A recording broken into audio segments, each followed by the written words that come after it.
palavra de Deus diz: vede que grande amor vos tem concedido o Pai, a ponto de sermos chamados filhos de Deus. Que grande amor nos tem concedido o Pai. Somos todos filhos. Temos um Pai que nos cuida, um Pai que nos salva, um Pai que nos protege. Vivemos sob a proteção do nosso Pai. Enquanto você abre a Bíblia em Gênesis capítulo 2, onde está o texto principal que vamos utilizar para estudar a Bíblia hoje, a Palavra de Deus, eu também quero convidar você para orar. É sempre bom a gente orar antes de ler a Bíblia, de estudar a Bíblia, porque nós não podemos discernir coisas espirituais sem ajuda espiritual. As coisas espirituais se discernem espiritualmente.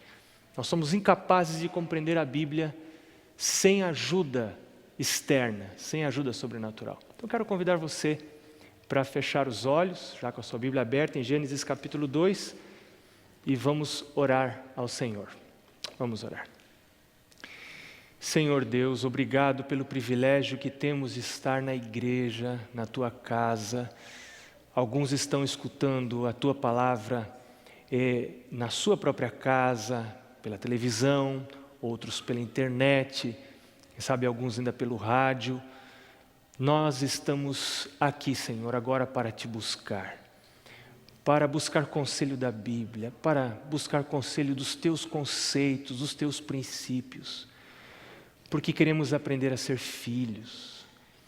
Somos todos filhos, o Senhor é o nosso Pai. Nós queremos ser parecidos com o Pai. Queremos que o caráter do Pai seja implantado em nós. Queremos ser amorosos como o Pai. Queremos ser misericordiosos como o Pai. Queremos perdoar como o Pai. E como pais terrenos, também queremos cuidar como o Pai do céu nos cuida. Senhor Deus, agora diante de Ti colocamos a nossa vida enquanto abrimos a Bíblia. Que a leitura desse livro, que os conceitos que vamos estudar possam afetar a nossa vida para a salvação, para a vida eterna. Nós pedimos estas bênçãos e as agradecemos em nome de Jesus. Amém. Gênesis capítulo 2, versos 7 em diante. Diz a palavra de Deus: então formou o Senhor Deus ao homem do pó da terra, e lhe soprou nas narinas o fôlego de vida, e o homem passou a ser alma vivente. E plantou o Senhor Deus um jardim no Éden, na direção do Oriente, e pôs nele o homem que havia formado. Do solo fez o Senhor brotar toda sorte de árvores agradáveis à vista. Veja que coisa maravilhosa! Árvores agradáveis à vista e boas para alimento, e também a árvore da vida no meio do jardim, e a árvore do conhecimento do bem e do mal. Eu quero chamar a sua atenção para esse cuidado amoroso do Pai. Ele foi criar filhos, Ele formou o homem, verso 7 diz que Ele formou o homem do pó da terra, soprou nas suas narinas, e o homem passou a ser alma vivente. Então, Deus plantou um jardim, um ambiente para cercar de cuidados esses filhos queridos que Ele havia criado. Pais, quando criam filhos, preparam um ambiente. Eu me lembro quando a minha esposa ficou grávida. Nós ficamos grávidos, porque marido fica grávido também, né? Nós ficamos grávidos a primeira vez. Eu era um menino de 23 anos, né? E agora ia ser pai. Você já pensou? E ali a barriga da minha esposa crescendo, e nós fomos sair para comprar o berço. Não tinha berço. Aliás, a gente não tinha quase nada em casa. Recém-casados, a vida difícil. E comprar berço, e comprar roupinha, e roupa de cama. Que coisa gostosa! Os pais procuram preparar um ambiente para os filhos. Como era esse ambiente que Deus preparou para Adão e Eva? Desse ambiente nós podemos extrair lições. No livro Lar Adventista, página 132, Ellen White diz que no ambiente em que vivia o santo par, havia uma lição para todos os tempos, de que a verdadeira felicidade é encontrada não na satisfação e luxo, mas na comunhão com Deus mediante suas obras criadas. Você quer encontrar Deus? Não vá no luxo, vá lá na natureza, vá lá no mato, ouvir o canto dos passarinhos, vai ver os gramados, vai olhar para o céu, vai ver as estrelas. Aí você encontra Deus. Nós vivemos num conflito na sociedade moderna, procurando nos atrair do natural para o artificial, né? Eu fico vendo pessoas que em alguns lugares se instala ar-condicionado. Num lugar que eu frequentei um tempo atrás, era tão bom quando não tinha ar-condicionado, né? As janelas abertas, o ar fresco, natural.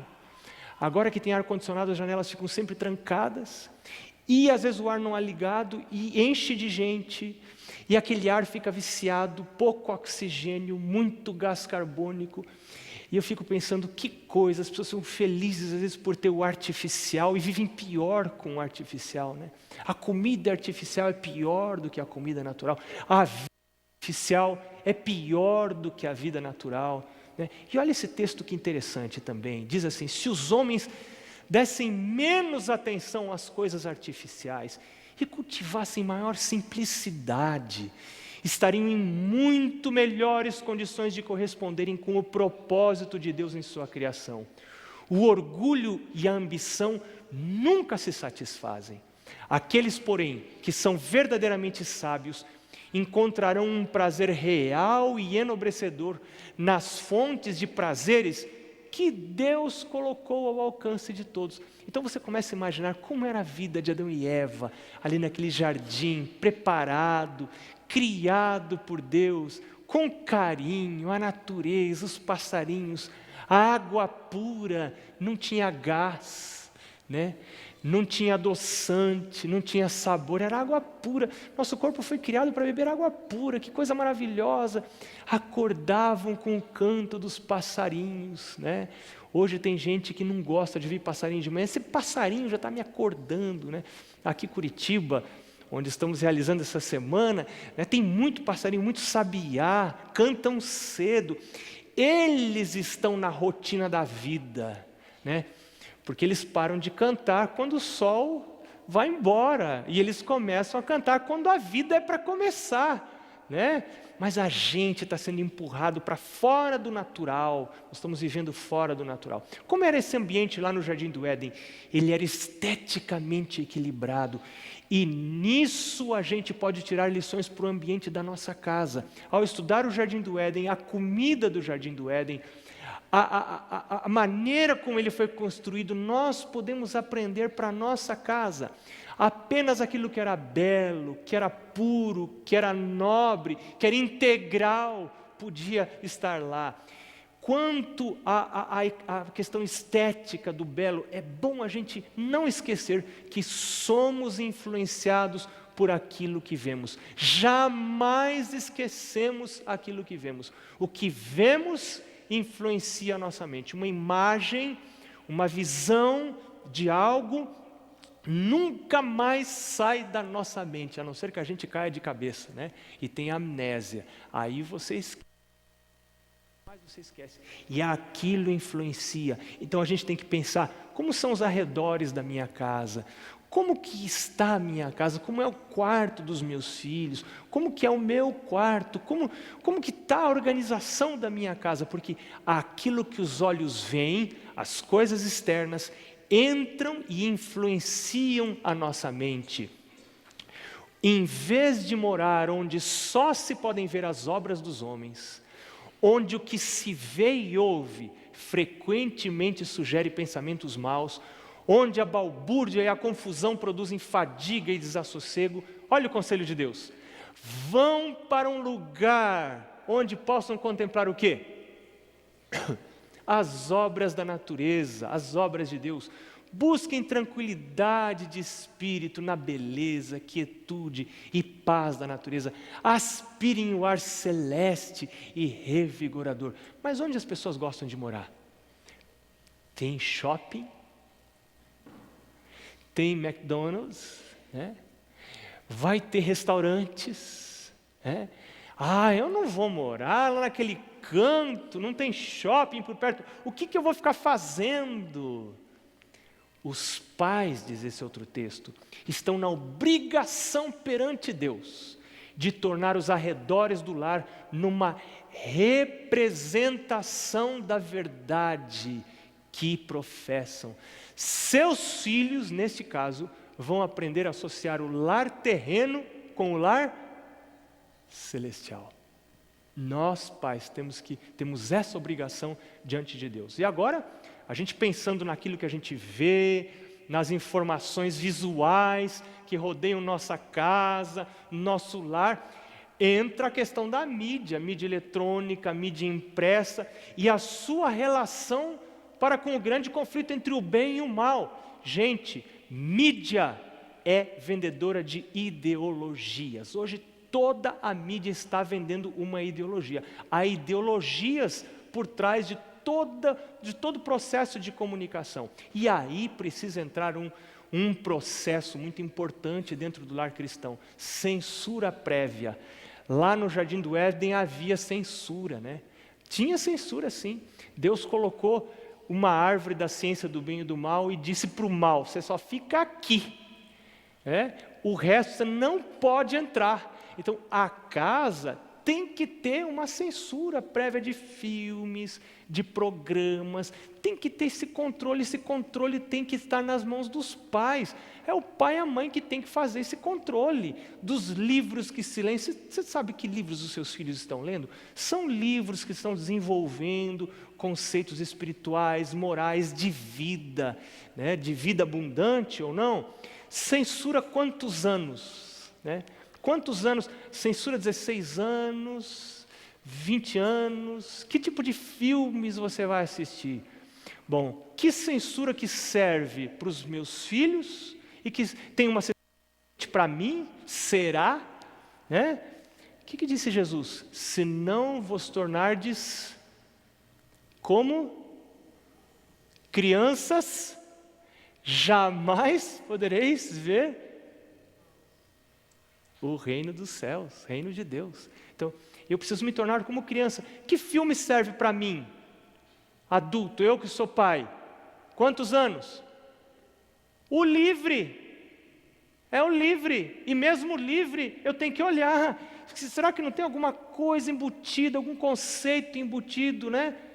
Às vezes você tem lá um filme que é censura livre, e na censura livre o casal está ali sugerido um relacionamento sexual antes do casamento, que é contrário ao programa de Deus para a felicidade no casamento. Deus diz na Bíblia que esse não é um caminho para a felicidade.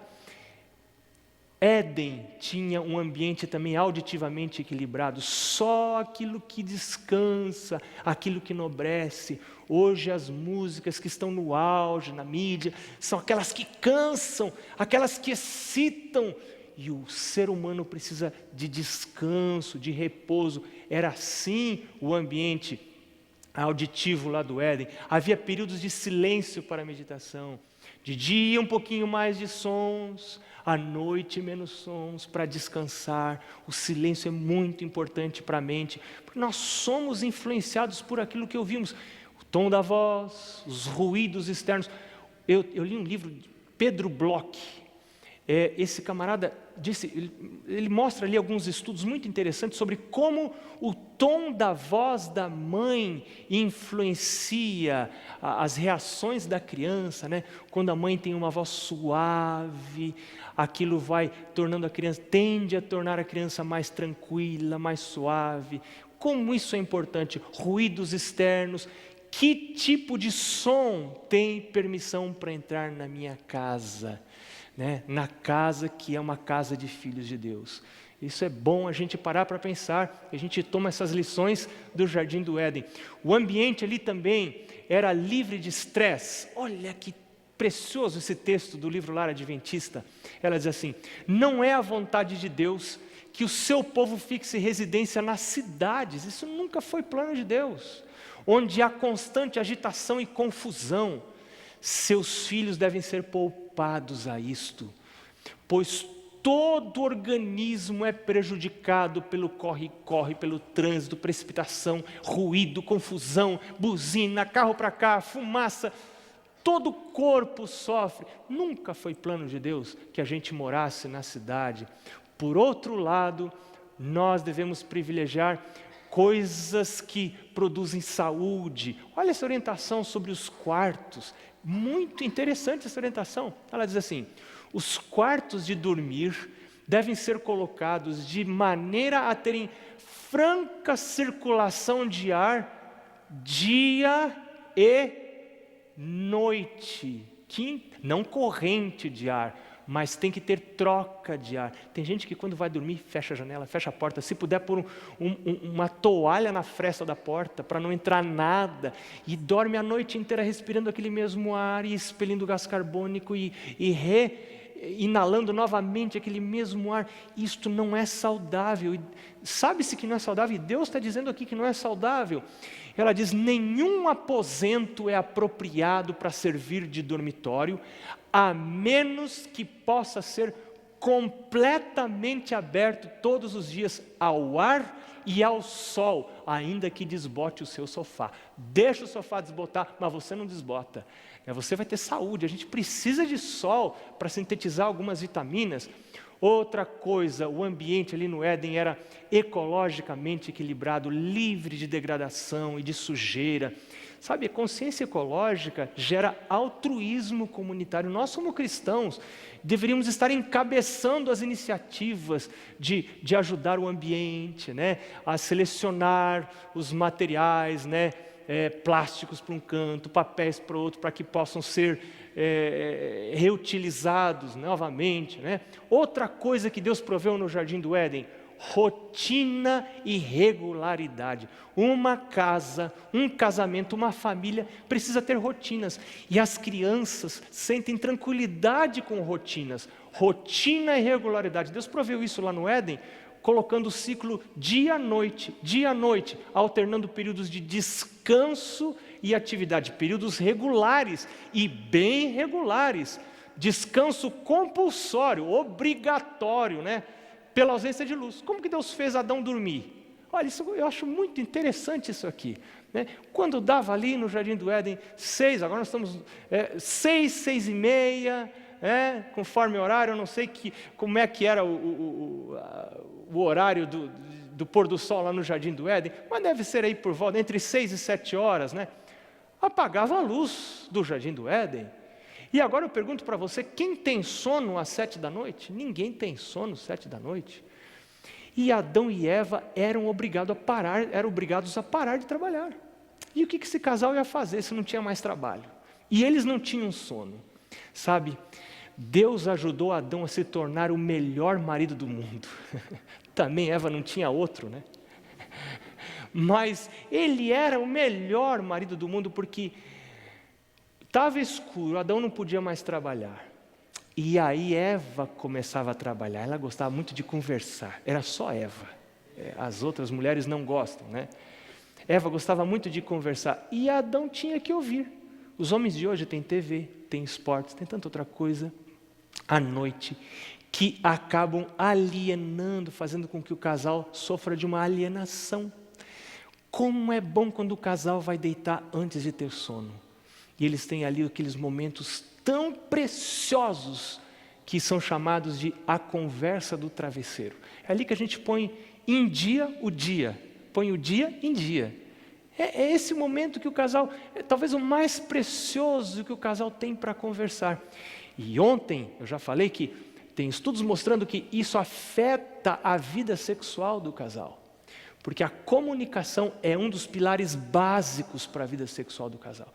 Quando a comunicação está interrompida, o casal não conversa quanto deveria, um dos primeiros sintomas dessa falta vai ser problemas na vida sexual desse casal. Então Deus ali no Jardim do Éden colocou descanso regular compulsório, anoitecia, acabou, agora escureceu. Esses dias eu estava conversando com um amigo meu, ele disse assim, olha, lá em casa a gente vai deitar quando termina, nem sempre nós assistimos, raramente assistimos, mas no horário mais ou menos que termina o Jornal Nacional, nós vamos nos deitar. Eu fiquei admirado com aquilo. Ele disse, e também por volta de 5h30 nós já estamos acordando, bem dispostos. E este amigo meu tem uma característica, ele tem uma mente extremamente criativa, uma pessoa muito inteligente.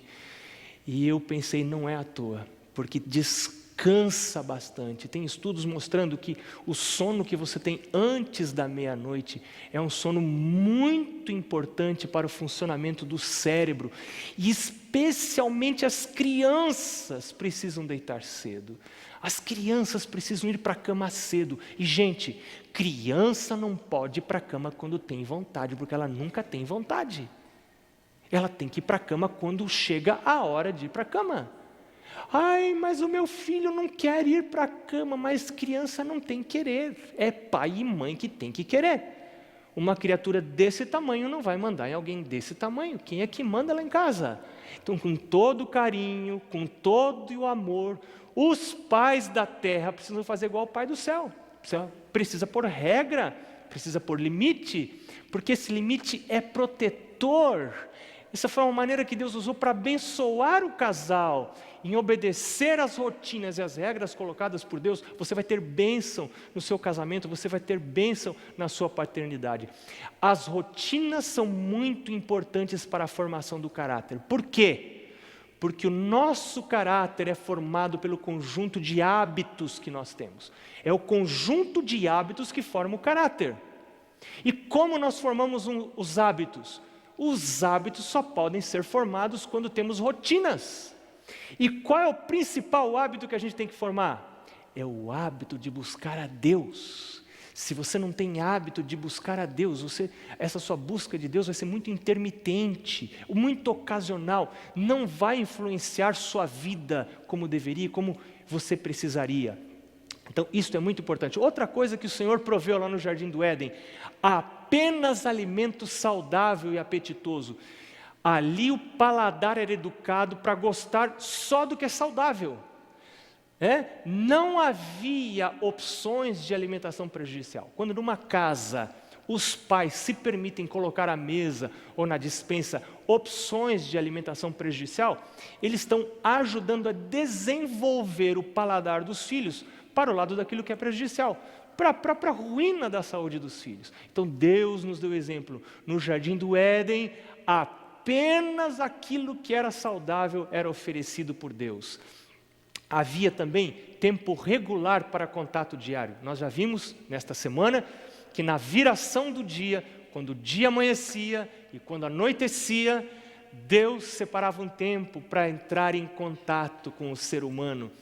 E então, aí nós trazemos para a nossa casa a importância do culto familiar, importância dos momentos de refeições em família também. São tempos que Deus provê para contato regular diário, A importância da hora de dormir, nós vimos ontem a importância desse momento de dormir. E um tempo regular lá no Éden, Deus proveu nesse ambiente padrão para os lares de hoje, Deus proveu um tempo maior para um contato semanal, o sábado e a família. Como é importante para a família o sábado. Jesus mesmo disse, o sábado, o homem não foi feito por causa do sábado, o sábado foi feito por causa do homem. O homem precisa do sábado, a mulher também, a criança também, porque no sábado a gente corre a semana inteira porque a gente quer ganhar dinheiro, e corre. E se Deus não tivesse dado o sábado, a gente continuava correndo, mas por mandamento, e esse mandamento é por causa da misericórdia de Deus. Deus disse, para meu filho, vai curtir a sua esposa, vai curtir o seu marido, vai curtir os seus filhos. Sábado é dia de passear com os filhos em meio à natureza, em meio às coisas criadas, família junto. Eu tenho memórias doces da vida em família de quando era pequeno. Meu pai viajava bastante, mas quando o pai estava em casa no sábado, nós íamos à igreja juntos, e sábado à tarde o pai levava a gente para a natureza. Perto da nossa casa tinha uma mata com cipós, e o pai dizia, hoje nós vamos para o mato, né? E às vezes convidava mais uma, duas famílias, e nós íamos ali passar a tarde do sábado, até a hora do pôr do sol, aí reunimos todos, dávamos as mãos, falávamos versos da Bíblia e fazíamos oração, e pronto, recebíamos a nova semana. É assim o plano de Deus, unir a família para estar junto. Nós vemos um outro exemplo de ambiente para casa, de cuidado de ambiente, no exemplo da família de Jesus. E olha o resultado. Lá em Lucas diz que Jesus crescia em sabedoria, em estatura e graça diante de Deus e dos homens. O que mais a gente pode aprender do lar de Jesus? No livro Lar Adventista, tem algumas características desse lar de Jesus. Ele diz ali que esse lar era isolado nas colinas da Galileia. Ele era mantido pelo trabalho honesto e respeitável, melhor dizendo. Era uma vida de simplicidade. Havia luta diária com dificuldades e provações. Aqui tem uma liçãozinha para os pais. Tem pais que, quando eram jovens, tiveram muitas lutas, muitas privações. Mas aí, quando os filhos chegam e a vida melhorou, eles não permitem que os filhos sofram provações, dificuldades, lutas, e acabam crescendo como árvores que nunca tiveram vento, né?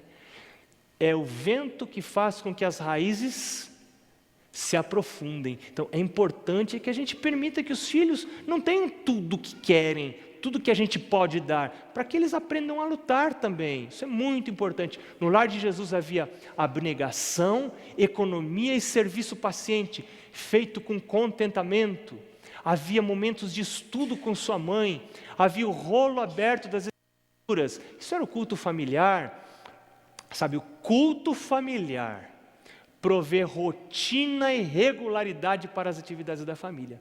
Porque a tendência natural, por causa da entropia, né, é que as coisas se desorganizem, é que os laços familiares se afrouxem. Essa é a tendência natural. O culto unifica as rotinas da família, porque uma família que assume o propósito de fazer culto, pelo menos em 2 momentos do dia, todos os membros da família têm que unificar os seus horários.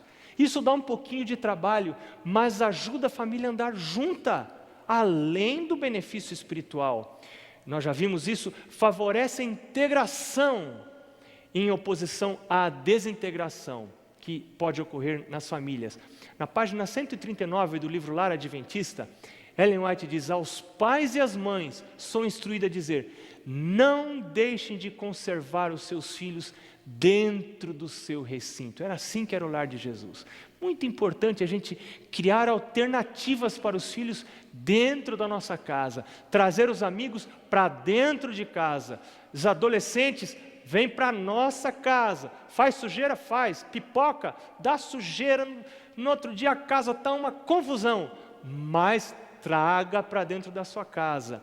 Aos pais, Deus envia a alarmante advertência, reúnam seus filhos em suas próprias casas, afastem-nos dos que estão desrespeitando os mandamentos de Deus, que estão ensinando e praticando mal, saiam das grandes cidades, tão depressa quanto possível. E foi por isso que Deus, na sua sabedoria, instituiu o plano de se ter colégios cristãos, guiados por princípios cristãos, fora das cidades, para que os pais que moram, não tem jeito, precisam morar nas grandes cidades, enviem os filhos para estudar nesses colégios. Este é o plano de Deus, esses colégios fora das grandes cidades.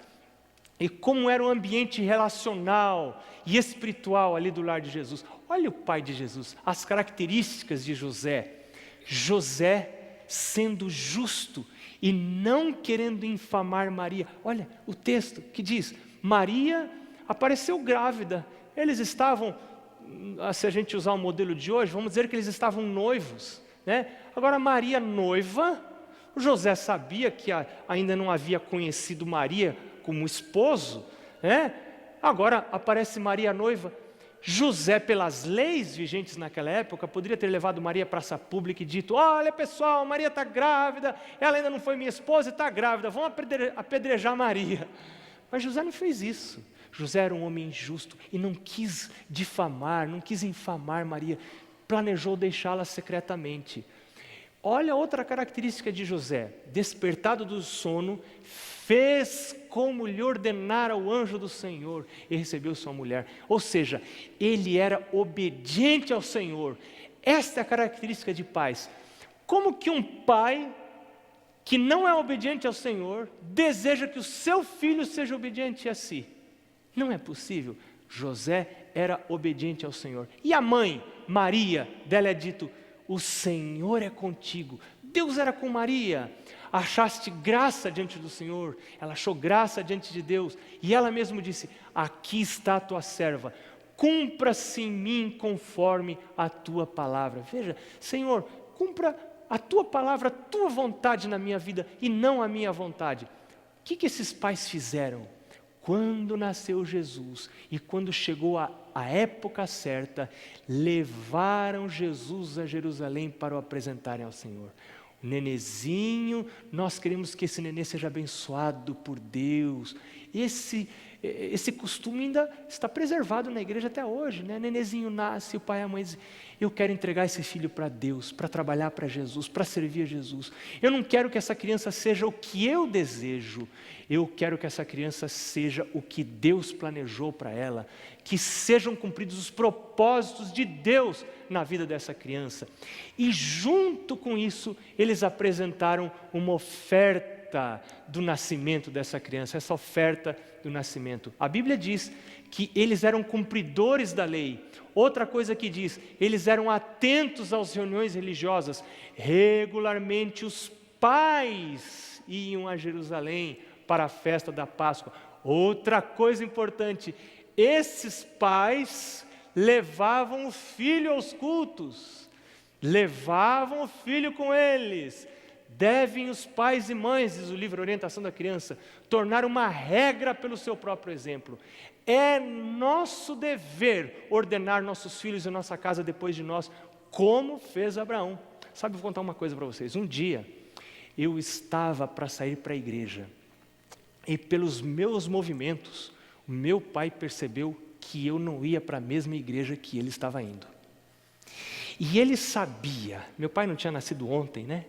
Ele sabia que eu não ficaria, eu iria para uma outra igreja, mas não para adorar o Senhor. Tinha uma outra igreja adventista perto da igreja que meus pais frequentavam. E meu pai, percebendo meus movimentos, me chamou para um canto, deixou que minha mãe e os meus irmãos fossem para a igreja. Ele me disse: filho, eu quero convidar você para ir junto comigo para a igreja. Você sabe por quê, filho? Você me foi dado como um presente de Deus, e eu um dia vou ter que apresentar você para Deus. Então eu quero pedir para você, meu filho, fazer o meu lado. Eu não peço a você para gostar de ir à igreja. Eu peço a você apenas para ir comigo, porque se você não for comigo, meu filho, Deus não vai pedir contas de você, Deus vai pedir contas de mim, que sou seu pai. Porque enquanto você estiver dentro da minha casa, comendo da comida que eu dou para você, que é Deus que dá para mim, dormindo na cama que eu comprei com o dinheiro que Deus me deu, e essa casa eu e sua mãe dedicamos para Deus, então enquanto você estiver nessa casa, meu filho, eu sou responsável por você diante de Deus. Agora eu vou fazer um trato com você. No dia que você sair de casa, que você ganhar o seu dinheiro, que você tiver o seu sustento, eu prometo aqui diante de Deus que eu nunca mais vou incomodar você. Vou perguntar se você foi à igreja, se você faz culto, se você estuda lição, se você canta hinos. Isso não me interessa, eu vou dormir em paz, porque na hora certa eu fiz o que eu tinha que fazer. Então agora eu estou fazendo. E eu prometo para você que depois não incomodo mais você. Você aceita esse trato? E eu não tinha como não aceitar, pois eu dependia do pai. E eu fiquei pensando, eu tenho logo que sair de casa para ganhar o meu dinheiro, para ter minha liberdade. Mas enquanto eu estou na casa do pai, eu vou ter que ir. E com cara feia, eu fui à igreja. Rosto fechado, fui à igreja. Fiquei sentado lá. E ali na igreja, Deus usou mensageiros, Deus usou mensagens para despertar o meu coração para servir a Deus. Então, pais, olha o exemplo dos pais de Jesus, tornaram uma regra levar o seu filho para a igreja. Outra característica dos pais de Jesus, estavam ansiosos para saber onde o filho estava. Um pai e uma mãe tem que saber onde o filho está, sempre eu tenho que saber onde o filho está, e agora com o celular ficou mais fácil ainda, né? Você saber onde o filho está, com quem está andando, que horas vai chegar, quando saiu. Faziam questão de ter o filho sempre consigo. Filho não é atrapalho, filho tem que estar junto. Tem gente que diz, eu não gosto de levar filho ao supermercado. Leve, porque o filho tem que aprender a não comprar, né? Não é aprender a comprar, aprender a não comprar. Leve junto, ensine que não se compra tudo que se quer, né? A fixação de mandatos familiares. Mandatos familiares são regras que não são explícitas, mas elas são aprendidas pela convivência, né? E qual foi o resultado disso? Jesus lhes era submisso. Mas havia coisas que os pais faziam para que Jesus fosse assim também, apesar de ele ter nascido como um ente santo. Nos últimos dias, a palavra de Deus diz que seria enviado o profeta Elias, o espírito de Elias, antes do grande e terrível dia do Senhor. E Elias faria o quê? Converteria o coração dos pais aos filhos e o coração dos filhos aos pais. Para quê? Para que o Senhor não venha e fira a terra com maldição. Gente, Jesus está voltando. Nós estamos vivendo nos últimos dias da história dessa terra. Mas um pouquinho e Jesus vai estar voltando. Este é o momento em que o Espírito Santo está chamando o coração dos filhos aos pais. Filhos que, por amor a Deus, querem se submeter à proteção que os pais lhes oferecem, às regras que os pais oferecem. Porque a palavra de Deus diz, honra teu pai e tua mãe, para quê? Para que se prolonguem os teus dias na terra que o Senhor teu Deus te dá. Talvez aqui tenha algum filho que por tempo na vida não se submeteu às orientações do pai. Você agora pode pedir perdão a Deus e dizer, Deus, me perdoa. E o Senhor perdoa. Se nós confessarmos os nossos pecados, Ele é fiel e justo para nos perdoar. Pode ser que aqui existam pais que foram duros demais com seus filhos, que no desejo de colocar regras apropriadas para proteger, foram duros demais. Mas pai, mãe, filhos, filhas, essa é a hora que o Senhor quer unir o coração dos pais e dos filhos. Eu quero saber se tem aqui algum pai que quer pedir ao Senhor que restaure relações. Eu quero saber se tem aqui algum filho que quer dizer para Jesus, Jesus, eu quero ter o meu coração ligado ao coração do meu pai e da minha mãe, pelo teu Espírito, porque eu quero te obedecer. A Eliane vai cantar agora. Eu quero convidar primeiro filhos para que venham aqui. Filhos, dizer, Jesus, eu quero que o meu coração esteja unido ao coração do meu pai e da minha mãe, porque Jesus vai voltar. Eu quero estar em paz com o pai e a mãe. Eu quero me submeter às regras da casa, que são as regras que Deus colocou. E eu quero convidar pais para que venham abraçar esses filhos. E venham dizer, filho, nós queremos ir juntos para o céu. Famílias, pais e filhos para que venham aqui. Para que o Espírito Santo una esses corações. E dê unidade de propósito. Vamos orar enquanto a Eliane canta.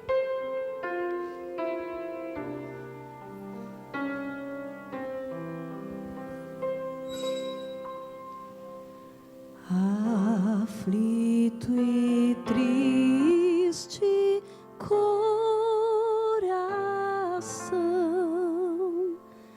Deus cuidará de ti,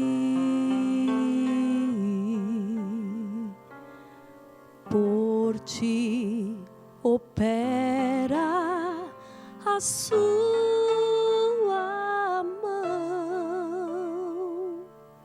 Deus cuidará de ti.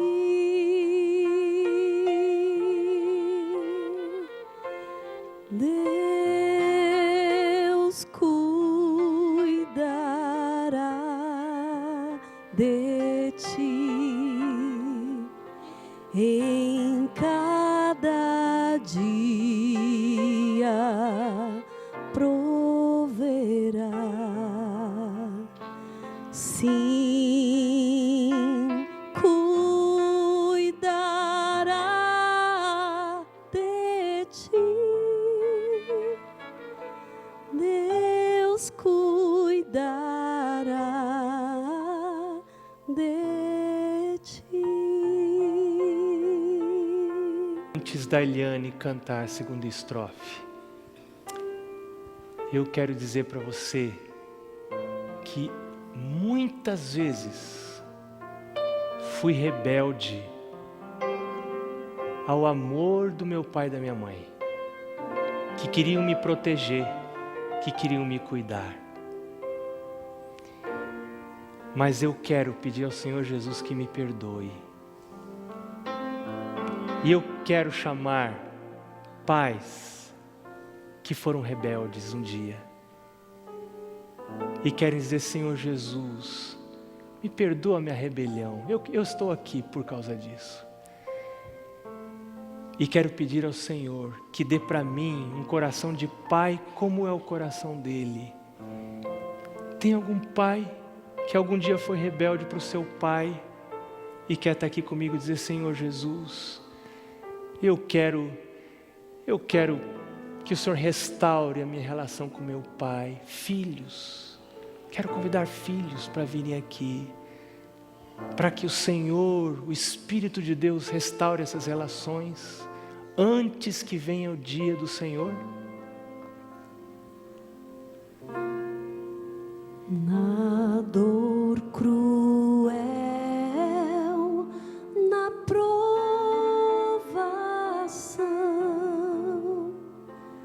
Deus cuidará de ti.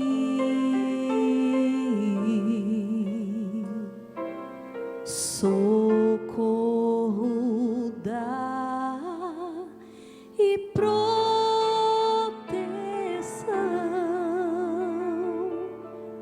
Deus cuidará de ti.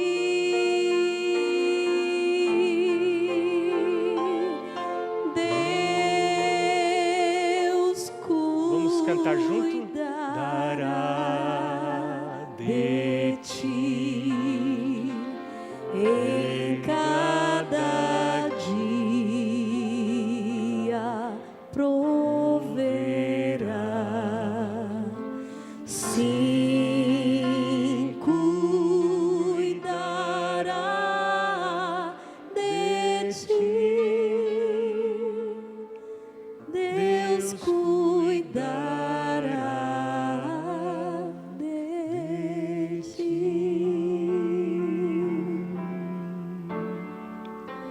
Sentes a fé a vacilar, Deus cuidará de ti. Ao teu amor quer forças dar, meu Deus cuidará de ti.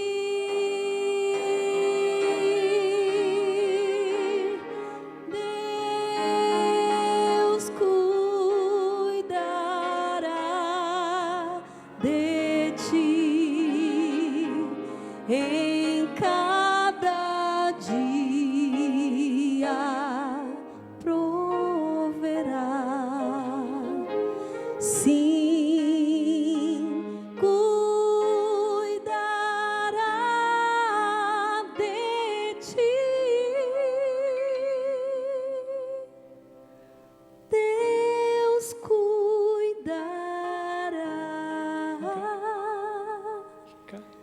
Vamos orar.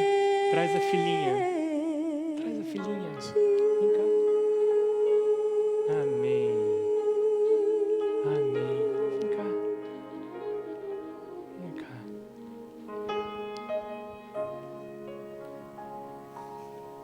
Amém.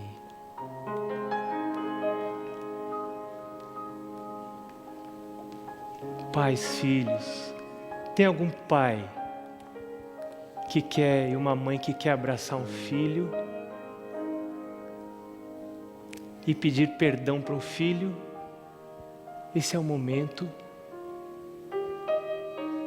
Tem algum filho que gostaria de pedir perdão para um pai? Quantas vezes tive que pedir perdão para as minhas filhas? Pai não pede perdão?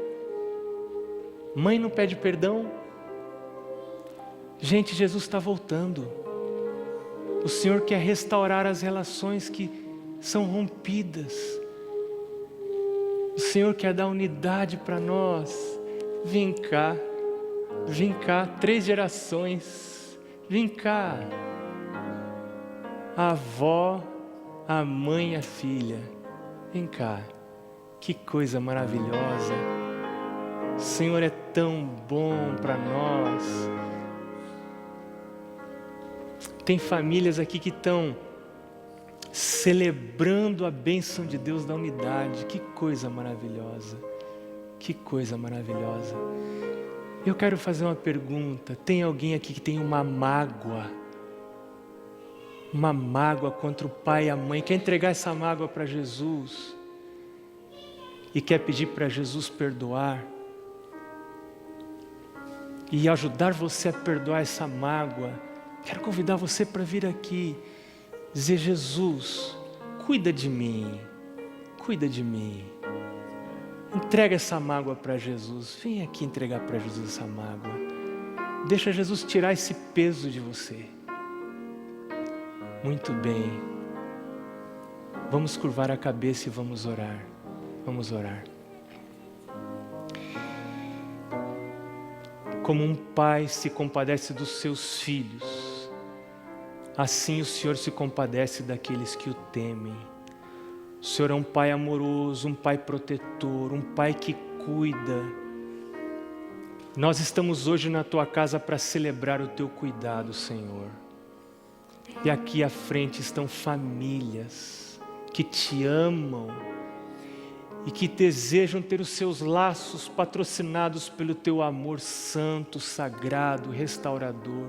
Senhor, o Senhor sabe, não há famílias aqui nessa terra onde não haja algum ressentimento, onde não haja alguma mágoa, onde não haja alguma relação rompida. Não existem famílias assim, o Senhor sabe.